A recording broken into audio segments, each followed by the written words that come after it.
guys, I've been having myself quite the time in Florida. After all, it is the off season and no one wants to be in Florida more than me. Definitely not Tyreek Hill. We officially have this year's upcoming NFL schedule, ladies and gentlemen. We're going to break that down today because there are quite a few good games, and I have a very special guest to talk to about that, as well as some extensions that happened this week. I'm sure you guys saw. It's been a big week, you guys. A very big week. I'm actually currently on my way back to Chicago while we tape this because unlike Caleb Williams, I actually chose to be in Chicago. From Wondery, I'm Agar, and this is The Offensive Line.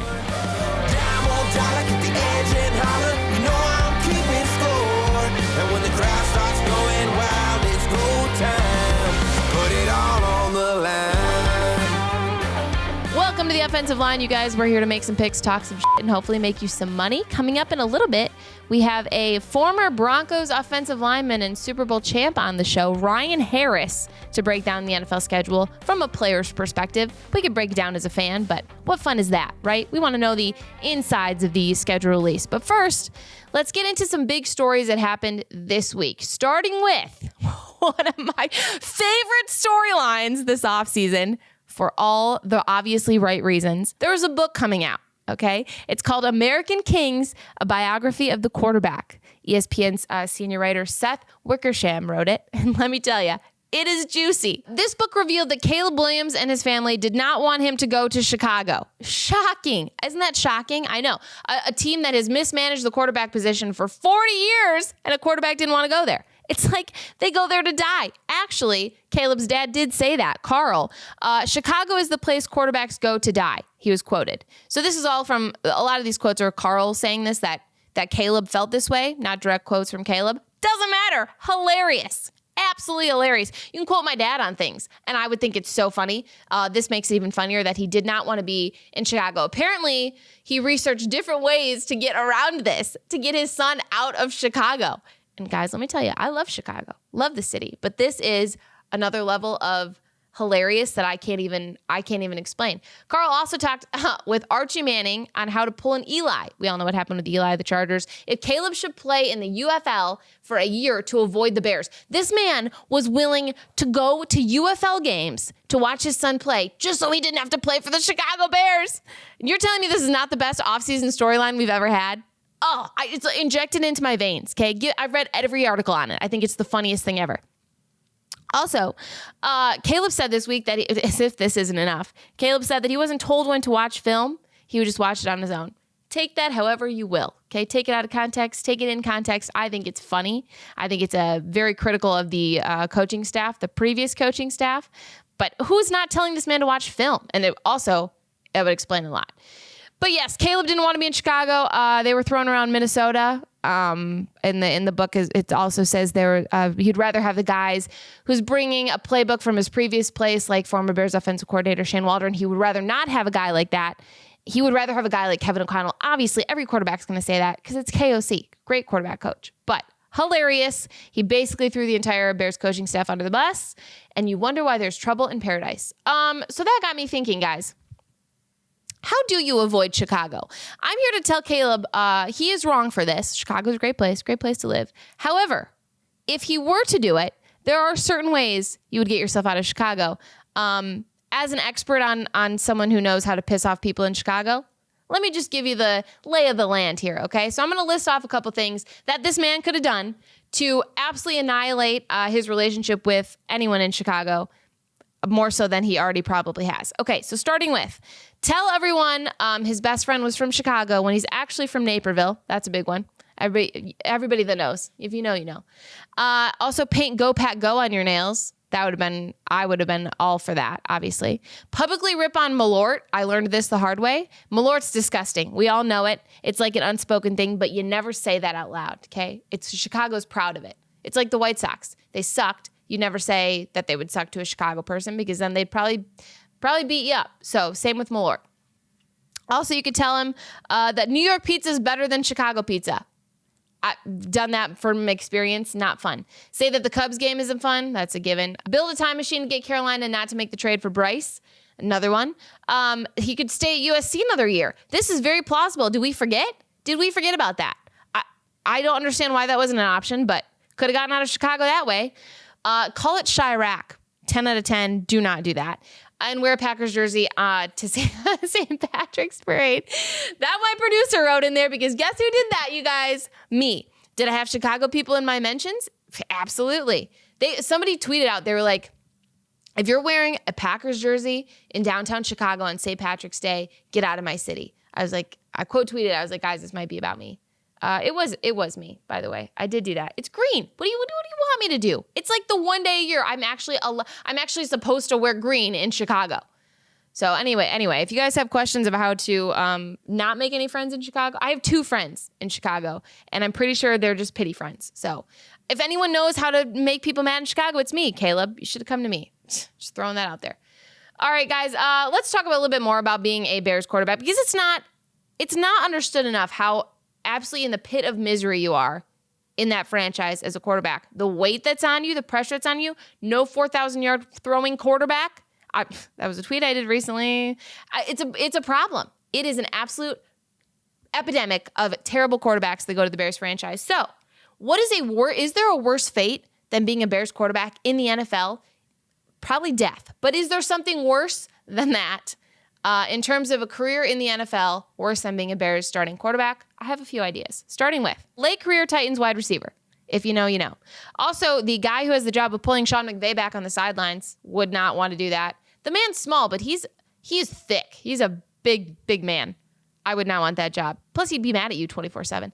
An athletic trainer for the 49ers. Job security would be great, though. The guy in charge of booking the Cowboys travel for the playoffs. Could you imagine? Just you'd have it pre-booked because obviously you'd want to save money, right? Because that's what Jerry does all the time. And then you just, and laced in free agency. Then you just be sitting there like, oh, what if they actually make the playoffs this time? What if they make a run? I have this Cancun trip booked. Now I got to get points back. Would not want that job. An Eagles offensive player not named Jalen Hurts when they get to the 1-yard line, especially in fantasy. Been burned by this one a couple times. A wide receiver who just got traded out of Pittsburgh. Your career is just downhill from there. Deontay Johnson, Chase Claypool, now George Pickens. It's like if you saw a graph of their wide receiver chart, it would be downhill since they leave Pittsburgh. I don't know why. It's just how it goes. And lastly, the guy who needs to cut the crust off all the Uncrustables in the NFL. The Broncos consume something like 10,000 Uncrustables. Wouldn't want to be that guy. Oh, one more, the Colts social media team. We'll get into that later. All right, guys, that is my list. You know what? If that's your job in the NFL, I applaud you. Way to put up with it. If not, there's always an opening to be the Bears starting quarterback. Moving on, guys, we had some big news this week with extensions. A deal that got done with Brock Purdy. The 49ers went all in on Mr. Irrelevant, signing him to a 5-year, $265 million contract. People are saying this is worse than the Deshaun Watson contract. Do I think that's a bit extreme? Maybe. But let's take a look. I have a list here of all the highest contracts in the NFL. Do you know this puts Brock Purdy 8? He's top 8 highest paid quarterback on the list. He's not even a top 8 quarterback. He might not even be top 10 on some people's lists. Definitely not Tyreek's. This is just crazy to me that this man is getting paid this much. Let's look at the other quarterbacks. We have, obviously, like, I was very questionable with the Tua contract, the Trevor Lawrence contract, and the Dak contract. All seem to kind of prove me right. And now we have Dak obviously is the highest at $60 million. Josh Allen, Joe Burrow, Trevor Lawrence, Jordan Love, Tua, then Brock Purdy, then Jared Goff and Justin Herbert, Lamar Jackson. I know what everybody's going to say. He made it to a championship game, made it to a Super Bowl. I know what you're saying. I know what you're saying because Joe Burrow's up on the list with the same thing. Jimmy G made it to a Super Bowl, okay, in this system. Let's not forget. It is whether you want to say it or not, it's a Kyle Shanahan system.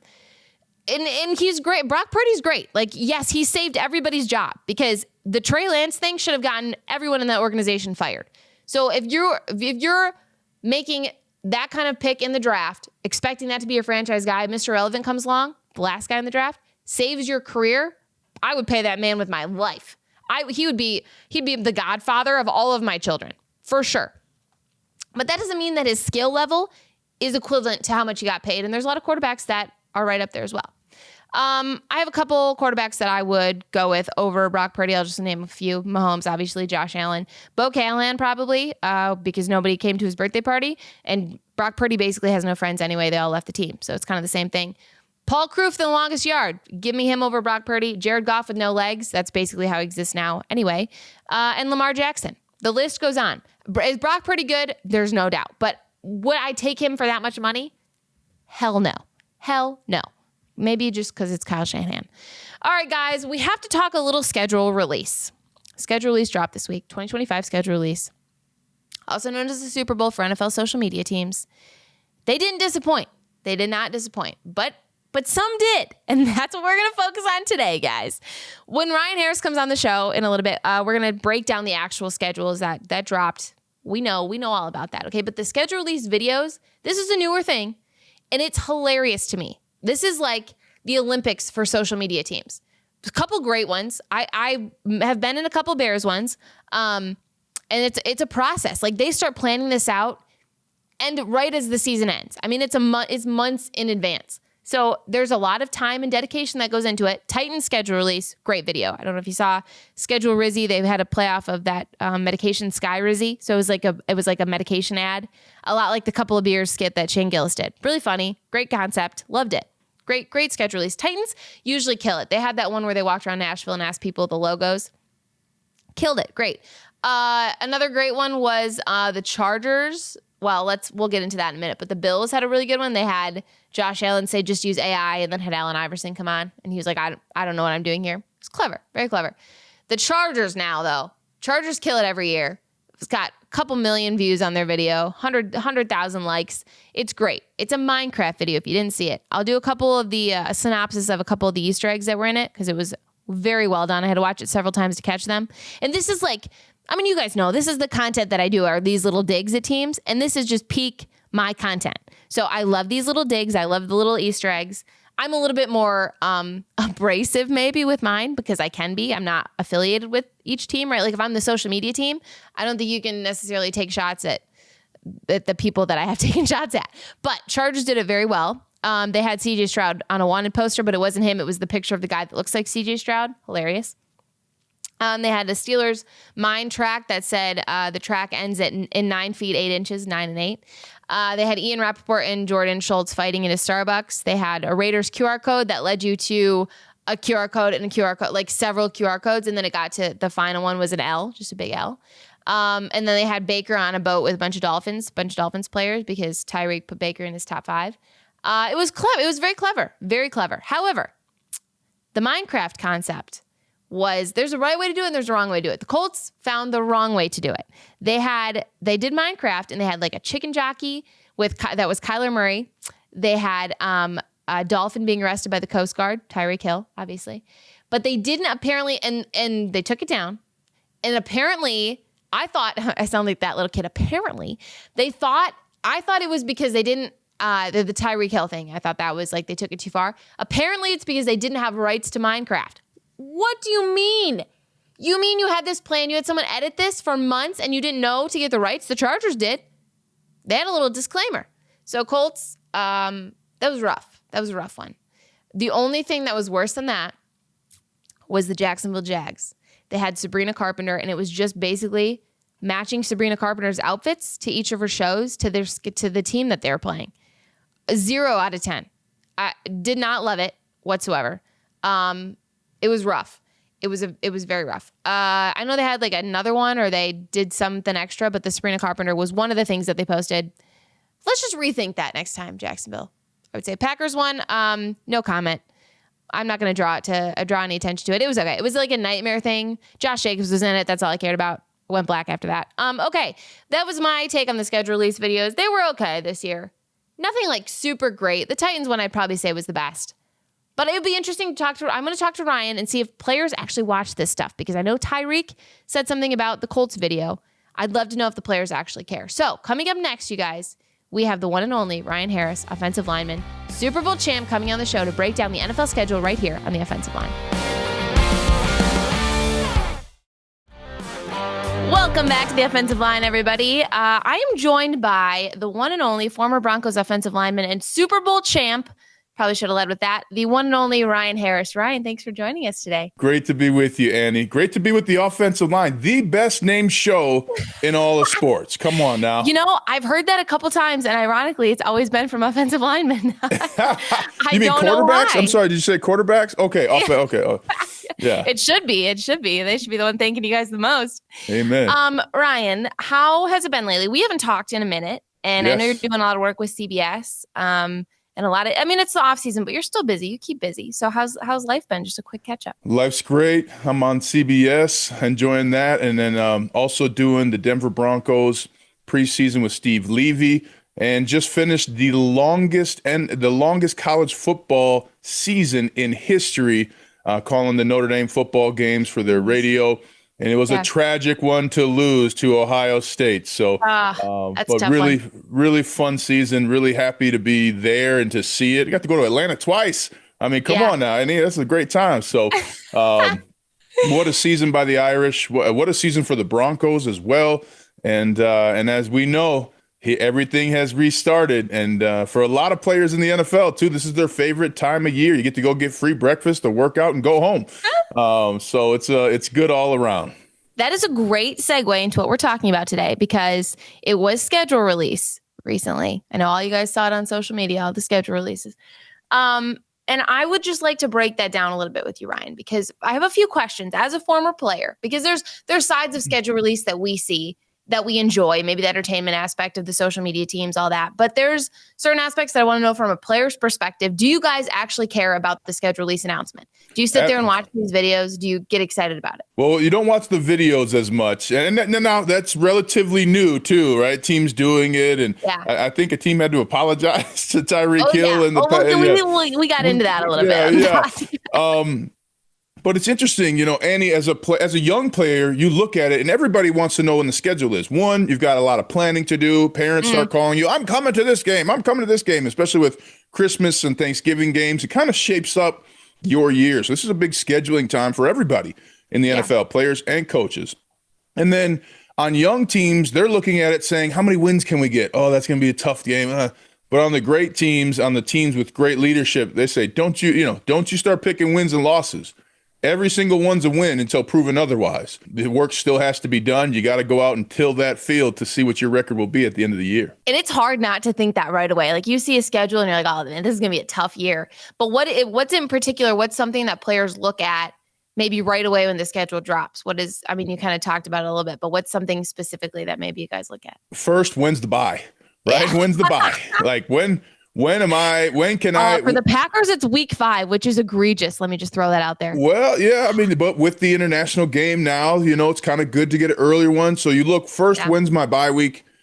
Second, when's my Thursday night game, or multiple if you have those? And then also, what games do I have to, as a professional, kind of change my routine, right? Sunday night games, Monday night games. And for coaches too, a lot of coaches in the NFL now are doing the smart thing and staying at the location when you're visiting on a Monday night game. Look out for early in the season, young, inexperienced coaches on Monday night trying to get home fast, and you arrive at 6 a.m. on Tuesday, and that's your day off, but get your lift in. And Wednesday, nothing happened, right? Everybody got sleep on the plane? No way. Go back to the hotel, get some sleep, leave the next day. So you try and find out a lot of scheduling. You find out where that bye is, find out where your international game is, and you go from there. What's the best situation? I think it was last year, there was like a 10-day stretch the Chiefs had off, and that was later in the season. But what's like the best case scenario in your mind, schedule drop, and you're like, oh, you see that? Is it a huge gap in the schedule, like a huge break? Maybe you have 2 Thursday night games, or what's the best case scenario there? Well, you do kind of you get an idea of how the NFL thinks you're going to be, right? If you got 1 primetime game, 2 primetime games versus like 5 or 6, right? You kind of have an idea. Now you have the Bills going to Kansas City. That's brilliant. You have the Baltimore Ravens going to Kansas City. I mean, it's amazing. You can lose the Super Bowl and host all these other teams.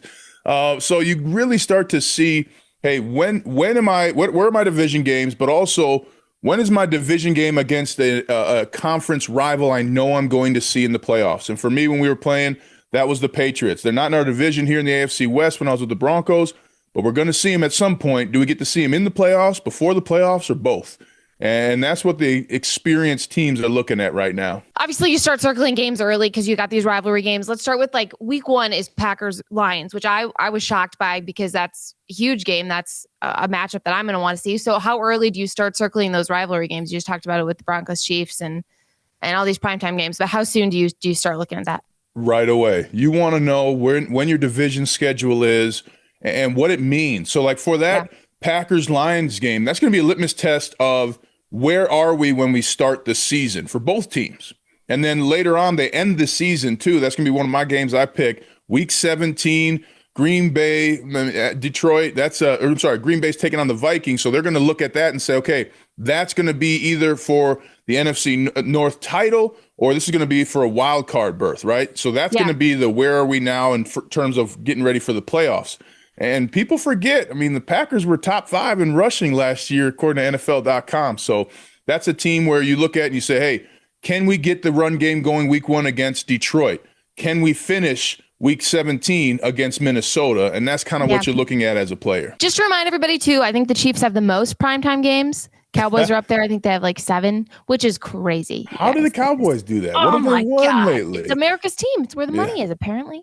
One last question about schedule release before we get into games, because as you just talked about, there are some great games this year, guys. There's some great games. So we're gonna get into that in a minute. But in terms of schedule release videos, you said a lot. That's kind of a new thing.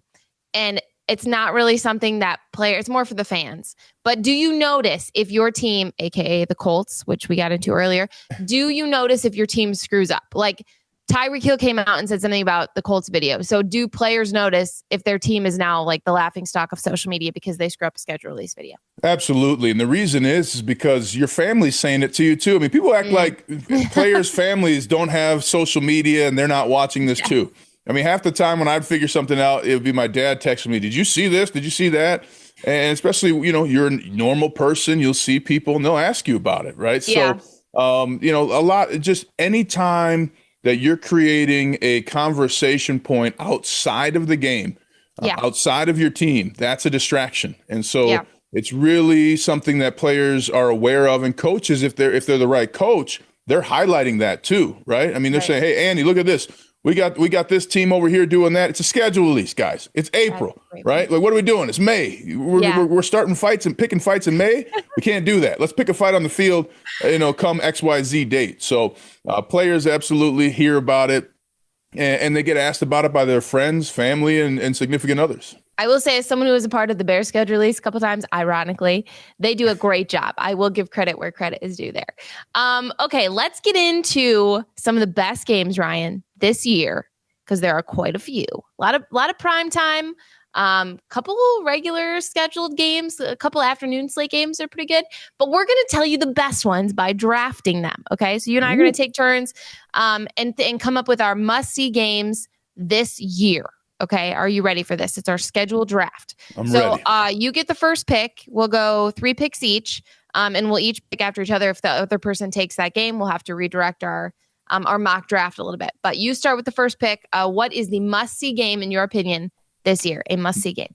My must-see game is October 27th when the Washington Commanders take on the Kansas City Chiefs. This is going to be... Again, I don't even know what the over-under is going to be. It might be 65. You don't know. And I think everybody's missing how fantastic the Commanders season was last year. That's going to be a huge game just in terms of who's the top quarterback. And everything going into that game, Patrick Mahomes is going to say, well, I'm not playing Jaden Daniels. I'm playing the Washington Commanders. When there's a young person knocking on your legend, that's going to be a fireworks game way after 4th of July. Oh, I love it. That's a good choice. I knew you were going to go somebody in your division, probably Chiefs, but I figured somebody out that way. Okay, I'll go off of yours. I'm going to draft the Commanders as well, but I'm going to do Commanders Bears week 6, Monday Night Football.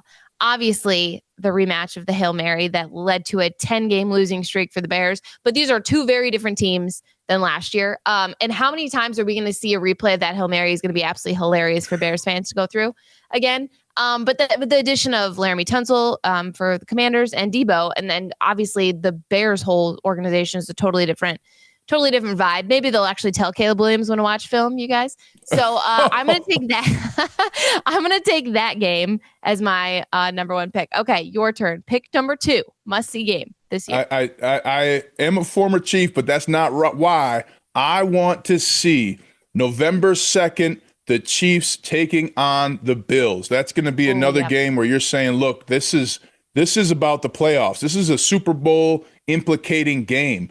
And remember now, the Bills have been sent out of the playoffs 4 of the last 5 years by the Chiefs. I don't care when they meet. I don't care where they meet. They are going to be at each other's throats. And it's going to be that game might be, even with the great quarterbacks, that might be a 17-14 game because of the way those two teams are going to play each other. You know, against certain teams who your nemesis is. And for the Bills, they've got to beat the Chiefs in every way possible to try and build that confidence to do it in the playoffs. I stand by this. I say this every time somebody brings up Chiefs Bills. Josh Allen would be in a Super Bowl. I don't necessarily win, but he'd be in a Super Bowl if it weren't for Pat Mahomes. If it weren't for the Chiefs, the Bills would be in a Super Bowl. 100%. Just crazy. Okay, great game. I'll go number 2. I mentioned it earlier. My number 2 game is Packers-Lions week 1. It's a week 1 game. This matchup is going to be insane. It's going to tell, everybody's waiting for Detroit to see what happens with this new coaching staff and see if Dan Campbell actually is what he says he is, and it wasn't just a Ben Johnson show. But for the Packers too, like you talked about last year, I have high expectations for Green Bay, whether or not Jair is there. But I have very high expectations. We gave a deal to Matthew Golden. I'm really excited to see what happens in this game specifically. And there's going to be some heat. Like, it's in Green Bay. There's going to be some hatred between the two. So I will take that. And remember too, the last thing about Dan Campbell, and I love Dan Campbell, first of all, an offensive lineman, give him credit, right? Second of all, the most insane Starbucks order ever, right? And third, he's also been the issue in key moments, at big moments for this Lions team. And remember the last game against the Packers, they went for it on 4th down. Jared Goff was down, Annie. He had his knee down in the backfield. That's down. And they did that so that they didn't allow Jordan Love to get the ball back. That is flinching in your division. I think Jordan Love got that message. And as you mentioned, he got Golden out of Texas as a wide receiver in the first round to add to that receiving core. That is a dangerous, dangerous Packers team with the coolest, calmest, I think, top 5 quarterback in the NFL in Jordan Love. Oh, don't get me more excited than I already am, because now my expectations are too high, Ryan. Now I'm going to be... Either way, I'm going to be disappointed, but that's okay. Okay, your third and last must-see game this year is? The Vikings visiting the Lions in November. This Vikings team, and by the way, on the offensive line show we got to talk about, there's an arms race for offensive linemen in the NFC North. The Lions, the Packers, the Vikings, they all made major improvements on that offensive line. And so this is going to be a big litmus test. Can what's assumed to be J.J. McCarthy, can he perform deep into the season against a division rival on the road where it's loud? That's going to have playoff implications for many teams at that point in the season. That's going to be a must-watch game. I love it. Any game in that division. Oh man, I'm partial to the NFC North, but I love that division so much. This year is going to be insane. All right, I'll go out west a little bit. I'll take your division. I'll do Chargers Raiders for my last game, week 2, Monday Night Football. It's the Pete Carroll, Jim Harbaugh matchup again. We get to see a rivalry. I would say it's a rivalry. It's back. And they're opening the season in Brazil, the Chargers are. So they have 9 days off before this game. And so it'll be like the first big showcase of Genty and Gino in Vegas at Allegiant Stadium. This is going to be must watch TV. There might be a fight or two break out. Probably for between sure. coaches. That would, for sure.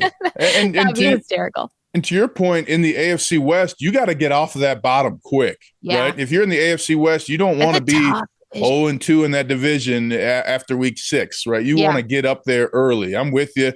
It's going to be so interesting to see what happens with the Raiders. Pete Carroll actually recruited me to USC when I was going through my college recruitment. So it's been fun to see Pete Carroll get back in the game. Every player I know loves playing for him. He talks about always compete. He's got the most incredible supply of bubble gum anyone's ever seen. And he is just an active, positive guy. We need him in the game. Pete Carroll's good for football. Hopefully he'll be good for the Raiders.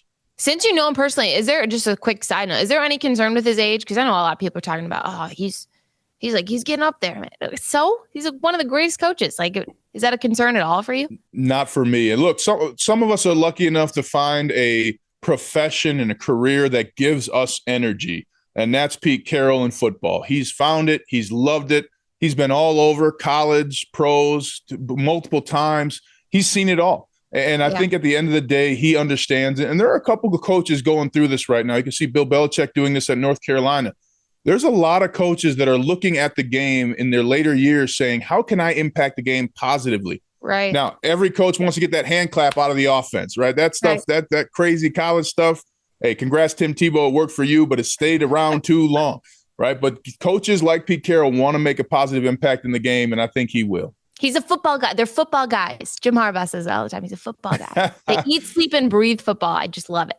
Yep. You can just tell right away. All right, guys, let us know in the comments if we missed any games, but I feel really good about our selection. I think those are they're great. It's going to be a great season. There's a couple snoozers per usual. We'll talk about those on another episode. Maybe we'll go through like the worst matchups. Probably going to involve the Jags and the Colts. Okay. Well, and remember too, those Commanders Eagles games, those are going to be some fires too. I mean, that's going to be a test, really Super Bowl implications. And if you're the Commanders, if you can beat them twice, if you can beat the defending champs twice, you're going to see them a third time in the playoffs. But you bet you'll have a great opportunity to go to the Super Bowl. It's wild that we're talking about the Commanders this way after a year. I thought this rebuild would last at least 5. At least. And now we're Super Bowl contender talk. It's crazy. Yes. Yeah, speaking of that, bold takes. Do you have any last minute bold takes that you'd like to leave us with before we say goodbye? I think you're going to see the Atlanta Falcons make the playoffs, possibly win the NFC South. And that's not a huge stretch, but what they did in the draft, what they did towards the end of the season, I think if they had started Michael Penix Jr. earlier, they might have made the playoffs last year. So look out for those Falcons flying into the playoffs. Which is going to be very sad because there's this meme that Falcons fans use on social media, and it's my favorite ever. And it's a guy about to jump off like a parking ramp in a Falcons jersey. It is the funniest meme. So Falcons fans, don't get too excited. Still use the meme for me, please. We'll lose a couple games. All right. Thank you so much, Ryan, for joining us. Well, I'm sure we'll have you back. We got to catch up mid-season and hear how your picks are and how your Broncos are doing and all that fun stuff. Sounds great. Great to be with you, Annie. So fun to see you continue to succeed. I'll see you at the top. Oh, perfect. Thank you so much. Peace. You guys, you can find him, like you said, on CBS. Any Notre Dame game, I'm sure Ryan will be there, as well as his website, RyanHarris68.com. You are the best, Ryan. Thank you so much for joining us today. Guys, when we come back, we fix the NFL draft with a little help from the NBA. Stay right here on the offensive line. All right, guys, welcome back to the offensive line. Last week, the Dallas Mavericks were awarded the number 1 pick, despite nearly making the NBA playoffs. If you don't think Dallas has control of the market and or this is rigged, think again, ladies and gentlemen. Everyone on social media agreed. This is ridiculous, okay? I already hate Dallas, so this is too much. That's because basketball does a draft lottery, you guys, to determine their order instead of basing it off the standings like the NFL does. Now, there was some discussion, some discourse on social media this week about how maybe the NFL should adapt and do this lottery draft. First of all, let me just say this is the stupidest thing I've ever heard in my life, okay? The draft lottery was created so that NBA teams wouldn't tank. I'm here to tell you the Jags, Titans, and Giants, we're not tanking. They're just straight ass, okay? I don't think we have a tanking issue in the NFL. That is just dumb. It might be a front office thing. If teams are tanking, it's because, and I had somebody on my podcast, former player, said this exact same thing. If teams are tanking, it's a front office thing. It's a during the week decision making, like who's starting, who's playing. It's not the players. The players are not going to go out there and tank. There's too much at stake. There's contract negotiations, extensions, all that. They're not tanking. They just suck. I'm here to tell you. So, draft lottery, not a great idea. However, that did get me thinking, you guys. We're all about hypotheticals on this show. What if we had a draft lottery in the NFL? What if draft things happen differently? Okay, let's get in our little time travel thing. What if things happen differently? What if the Packers jumped from 12 to 2 in 2019 to get Nick Bosa? What happens then? What if the Vikings jump from 11 to 1 in 2024 to get Caleb Williams? Could you imagine? What if the Bears actually got Pat Mahomes? That could have happened, actually, though. Guys, I think it's hilarious to speculate this because the lottery would change so much. Could you imagine what it would do to the NFL? There's more, you guys. Let's see how the draft lottery would work in this year's NFL draft. We matched up the NFL and NBA standings from the bottom 14 teams and then gave the NBA teams draft position to the corresponding NFL teams. You heard me right. We basically compared the two, matched them up schedule-wise, standing-wise, and we gave this year's draft order if it were a lottery. The top 5 picks this year before trades was Tennessee, Cleveland, New York, New England, Jacksonville, right? We all know that. We've speculated that, mock drafted that for months. Here's how the top 5 would have looked if we had a lottery that fell exactly like the NBA's did. Number 1 overall pick this year, San Francisco 49ers. Then you'd have Carolina, Jacksonville, New York, and Tennessee. Let's just break this down for a minute, okay? Because this is a very interesting top 5. Changes a lot, especially with what's happened as of late, okay? Starting with the 49ers, the number 1 overall pick. They just signed Purdy to a massive deal, basically getting $53 million a year. Would that have happened? Would they have gone Cam Ward? Would they have a totally different quarterback situation? Probably better situation, let's be completely honest. But would it have fit Kyle Shanahan's system? Would they have done that? And then if that happens, Carolina was targeting wide receiver in this draft. Would they go, obviously, Travis Hunter? Had to be Travis Hunter. So then he's off the board. Jacksonville, what are they doing? Abdul Carter? Do they go Genti? This is a very interesting draft. Things are very different now with San Francisco being the number 1 overall pick. The dominoes fall very differently, you guys. And this is what a lottery would do to the NFL. Then you get the Giants. Obviously, the quarterback situation is very different because it was a tough quarterback draft. So you have Cam Ward off the table. Tennessee's now, their franchise guy's gone. It's just you can see how this messes with the NBA. It would screw up everything in the NFL. Teams would not be able to plan at all. But not that they do most of the time anyway. The Cowboys would probably be in the exact same situation. They draft an O-lineman. They could have the number 1 overall pick. They would go O-line every time. Not saying it doesn't work out for Jerry, but he's great. He's great at the draft, not great in free agency. But this is a very interesting discourse, you guys. I would love to talk more about it. What do you think about a lottery draft in the NFL? I think it's dumb. I think it's stupid. Get it out. I don't want to see it on my timeline. Get it away from my face, okay? The draft is great how it is. We have checks and balances for the most part. Just don't suck, maybe, okay? You ever thought of that? Have you ever thought of that? These top 5 teams, just don't suck. Or have a great draft. It's your choice. All right, guys, on to my favorite segment of the show. Even though that was kind of ranty, I feel like I rant a lot on this podcast. I think it's a good thing. Gets my anger out.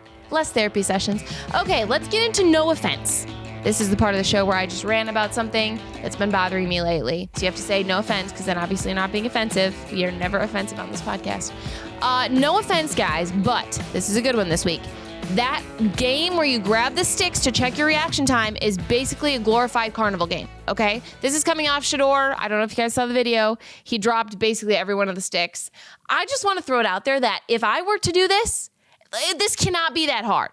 You just have to watch. You just have to have your head on a swivel, okay? These are things that we're taught. You have to have your head on a swivel and just be ready as an athlete to grab a stick. You're telling me it's that hard? Hand-eye coordination. It's not that difficult, guys. I think they just get in their heads. But the reaction is so slow. Like, you see the stick dropping. I want to grab it for them when I watch these videos. And I've seen TikToks. I've seen TikToks of kids that do this at carnivals or at, fairs. I don't know where they have these. I'm going to find one, though. I promise you guys this. I'm going to not just talk the talk. I'm going to walk the walk. Okay. We're going to test this out, but it cannot be that hard. I see kids do it all the time. There's this one kid that the last stick, he like kicks it up and grabs it. I don't have that kind of risk. Okay. That's a whole other level of aura. I probably won't do that, but I think I could get every stick. I might drop one. That is my hot take, though. Okay. It's not that hard, Shador. I'm all over Shador this week, you guys. Probably pause. But I am. I did an Instagram caption making fun of him, the stick thing, and he just signed a deal. I should probably leave him alone. But a great guy. I'm sure he'll be a great player. But the jokes are there. They have to happen. Okay, that's my rant for the day. I'm gonna try it out. I'm gonna try the stick game, the stupid carnival game, see how hard it actually is. If it is not as hard, if I get all of them, I'm gonna post about it, and I should be drafted by the Browns. Just throwing that out there. All right, you guys, that's it for this week on The Offensive Line. Be sure to follow us wherever you get your podcasts, and you can watch our full podcast episodes on YouTube. Make sure to subscribe so you don't miss an episode. I will see you guys next week, and as always, Des didn't catch it.